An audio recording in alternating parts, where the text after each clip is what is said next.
ta ekonomia zbrodni była niewiarygodna, bo stosunkowo mało ludzi mordowało setki tysięcy. Powiedzmy to innymi słowy, może dosadniej, 20-30 osób doglądało śmierci dziesiątek tysięcy, a na pewno tysięcy osób jednego dnia. Tak, oczywiście musimy to wyjaśnić. Te 20 osób nadzorowało cały proces, bo miało pomocników i przede wszystkim tymi pomocnikami były tak zwane siły pomocnicze, tak zwani chiwisi.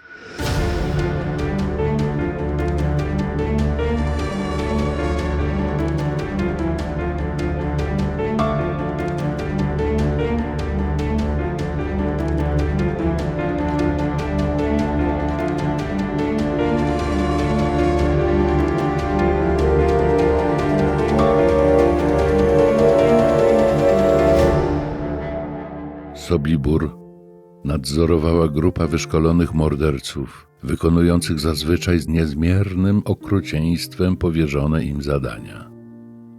Pierwszy przywitał nas w obozie Oberscharführer Gustav Wagner. Wysoki, przystojny blondyn, czysty Aryjczyk. W swoim okrucieństwie nie znał granic.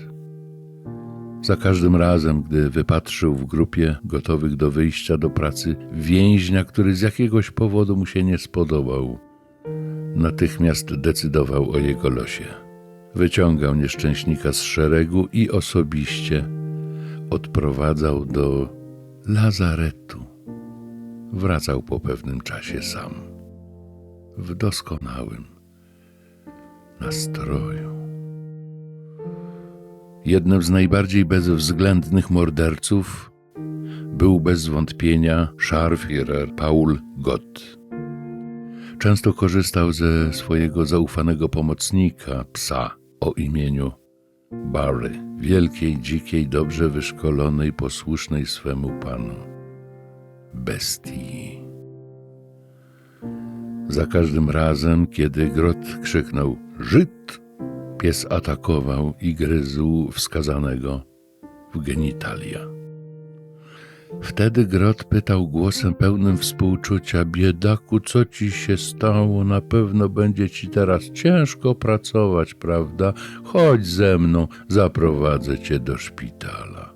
I oczywiście odprowadzał go do lazaretu, do ogromnego dołu, gdzie czekali uzbrojeni Ukraińcy. Wkładali więźniowi na głowę wiadro, kazali wskoczyć do dołu i ćwiczyli na nim strzelanie. Fragment relacji Moshe Bahira, więźnia obozu w Sobiborze.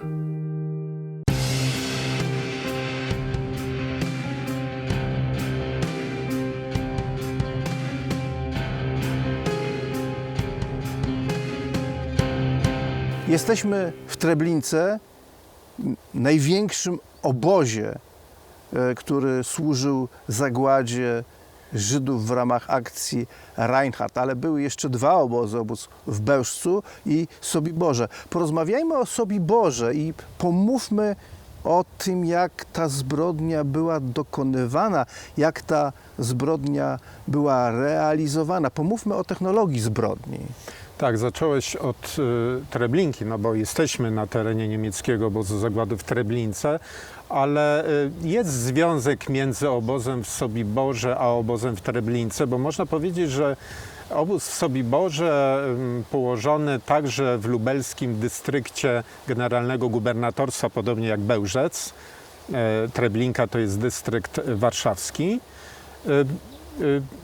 Sobibór był pewnego rodzaju kuźnią kadr tej ludobójczej machiny uruchomionej w ramach akcji Reinhardt. Przecież pierwszym komendantem obozu w Sobiborze był Franz Stangl, który potem był odpowiedzialny za uruchomienie w pełni tej ludobójczej machiny w Treblince. Nawet można powiedzieć, że poprzednik Stangla nie radził sobie w Treblince, nie radził sobie organizacyjnie z mordowaniem Żydów, no i dlatego został zamieniony przez tego zdolniejszego niemieckiego oprawcę Franza Sztangla. Ale wróćmy do Sobiboru. Obóz w Sobiborze, podobnie jak wszystkie inne miejsca masowej zagłady zorganizowane przez państwo niemieckie w ramach akcji Reinhardt, on uwzględniał wszelkie potrzeby logistyki zbrodni, no bo był położony blisko linii kolejowej. W pewnym momencie ta linia kolejowa, mówimy to o linii między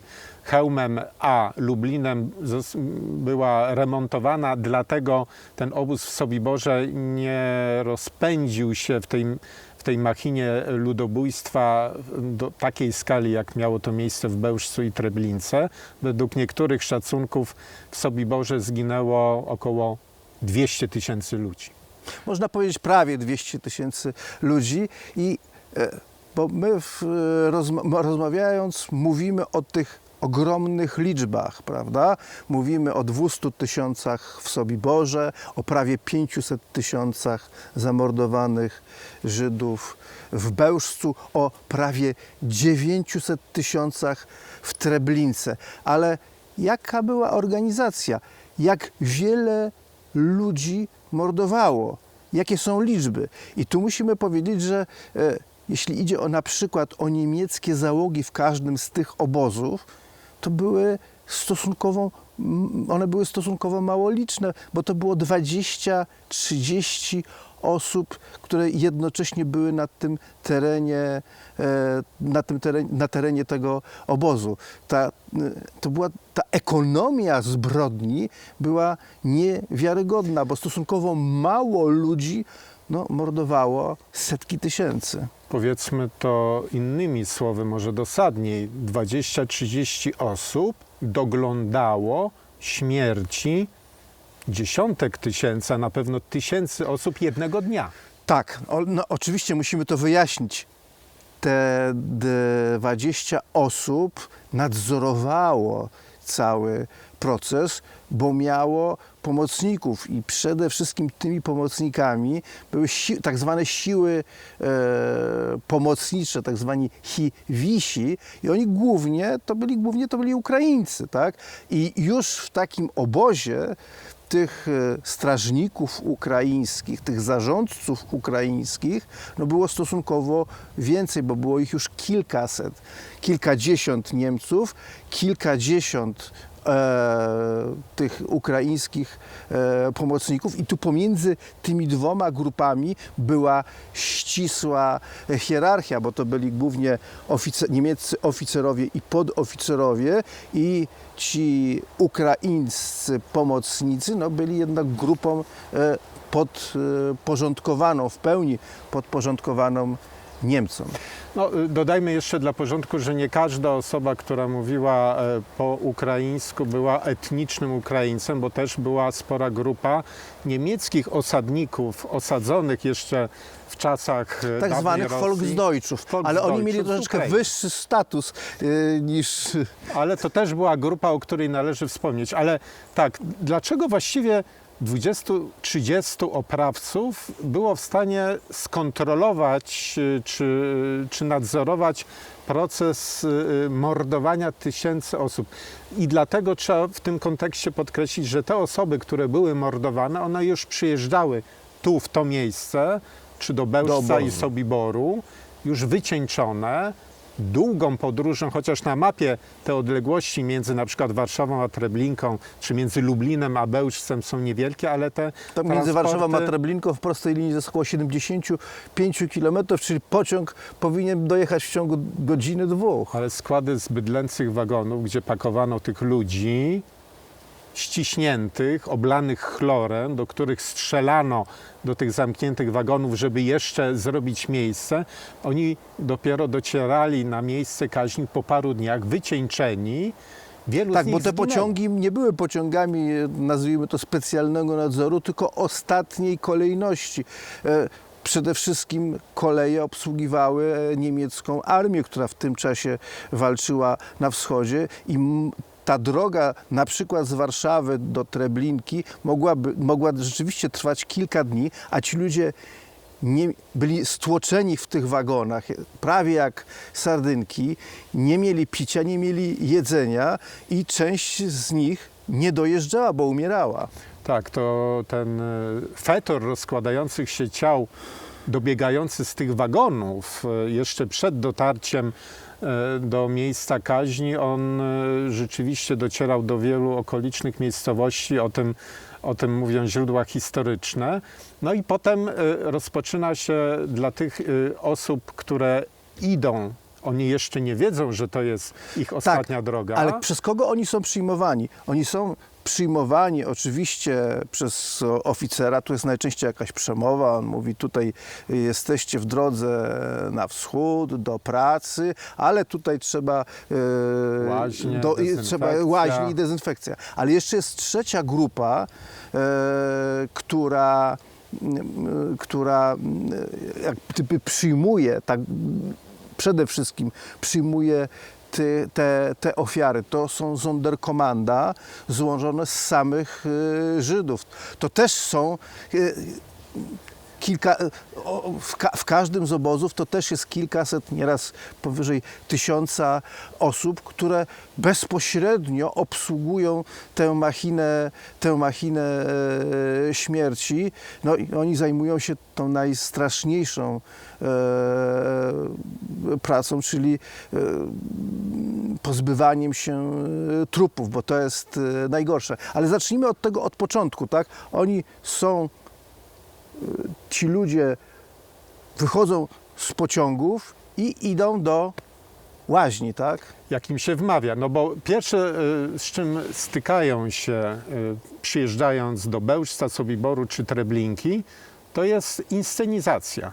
Władze niemieckie dokładają wszelkich starań, na przykład w Treblince, żeby ofiary, które przyjeżdżają na rampę, widziały dworzec kolejowy z kasami, nawet z zegarem. Tak, przypomnij dlaczego, bo to pociągu może być kilka tysięcy osób, tu działa psychologia tłumu, a ta zbrodnia ma przechodzić, ma być przeprowadzona gładko, szybko i bez problemów.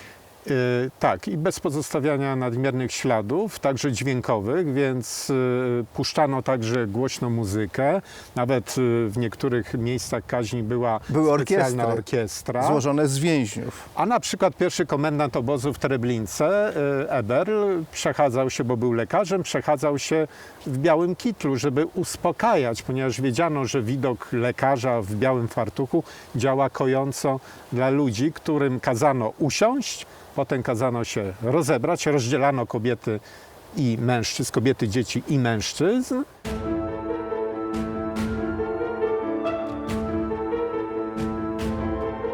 Znakomicie to wytłumaczył psycholog amerykański Gordon Allport, podając po wojnie, zastanawiając się nad przyczynami takich katastrof jak zagłada, jakie mechanizmy społeczne działają, że coś takiego staje się możliwe. I on zaproponował schemat takiej właśnie piramidy, czy drabiny, można powiedzieć, 5-stopniowej. Co się dzieje, prawda?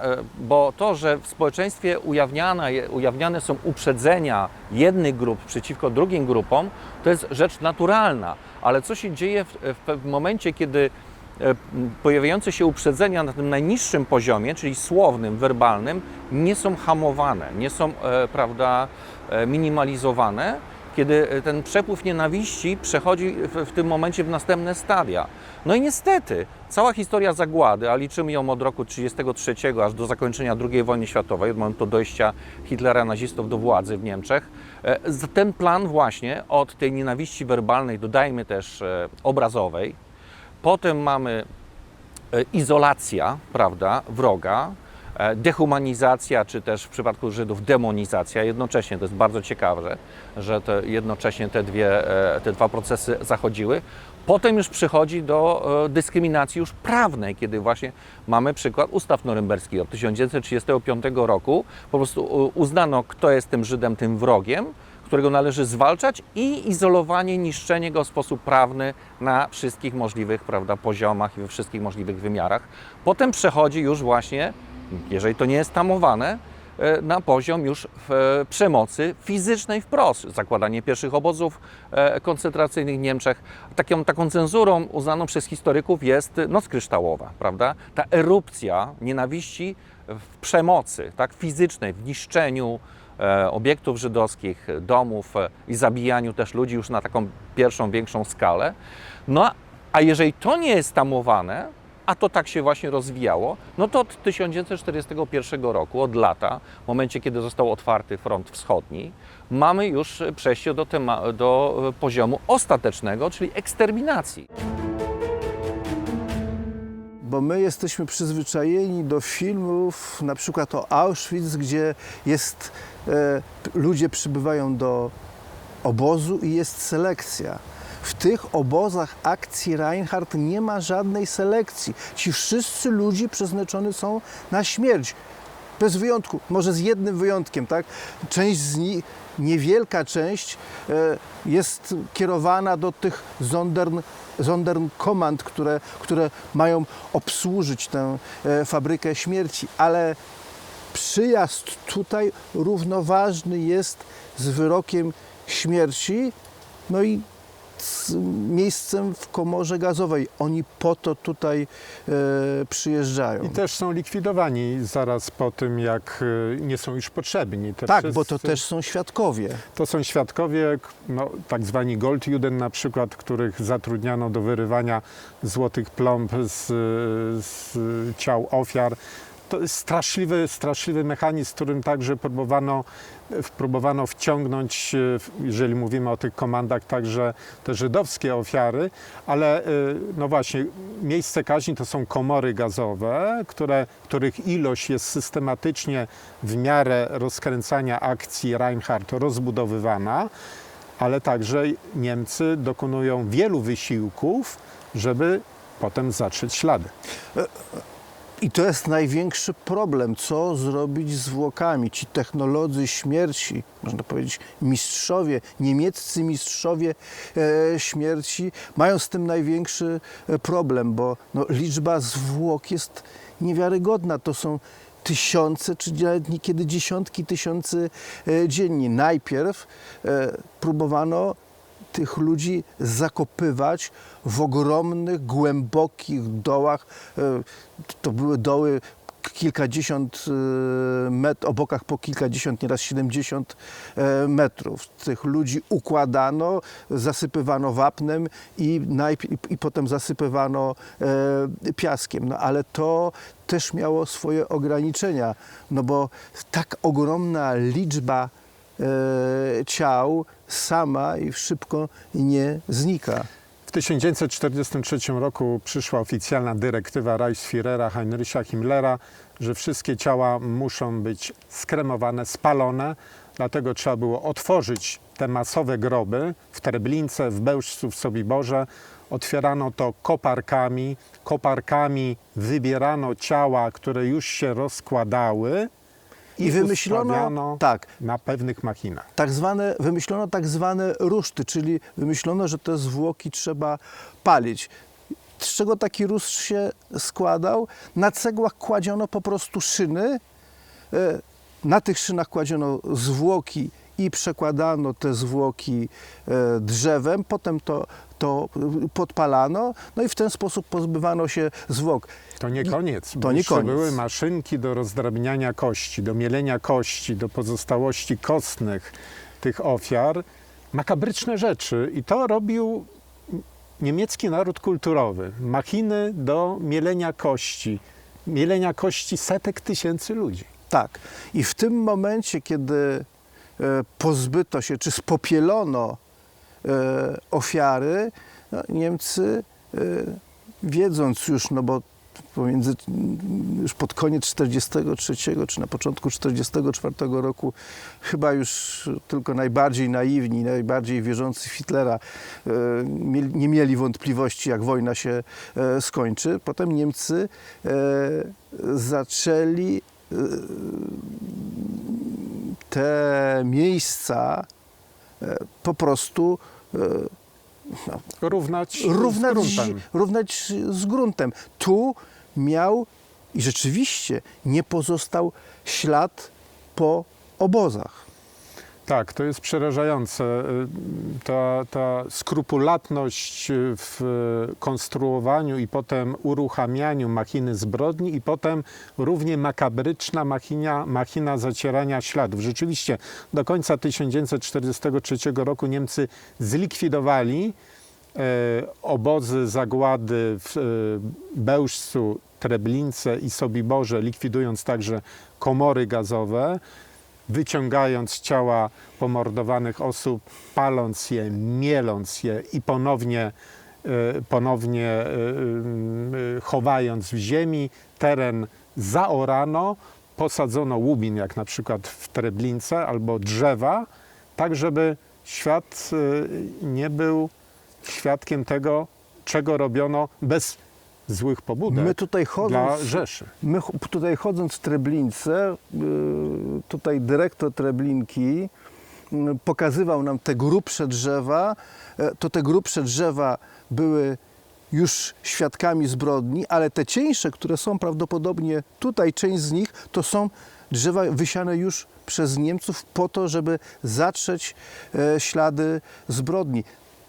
O tej zbrodni miał nikt nie wiedzieć i dlatego mieliśmy tak ogromne i mamy po dziś tak ogromne problemy z tym, żeby określić dokładną liczbę, bo Niemcy wiedzieli, jaka jest dokładna liczba, chociażby to, ile osób zamordowano w 1942 roku, wiemy z dokumentów niemieckich, to się wyjątkowo zachowała ta informacja, ale chodziło Niemcom o to, żeby tę prawdziwą liczbę, tą ogromną, niewyobrażalną liczbę zataić przed historią. Wypada tylko spuentować to, cytując księcia poetów, który napisał: jednak jesteśmy strażnikami naszych braci. Musimy policzyć, znać dokładnie i opatrzyć na drogę.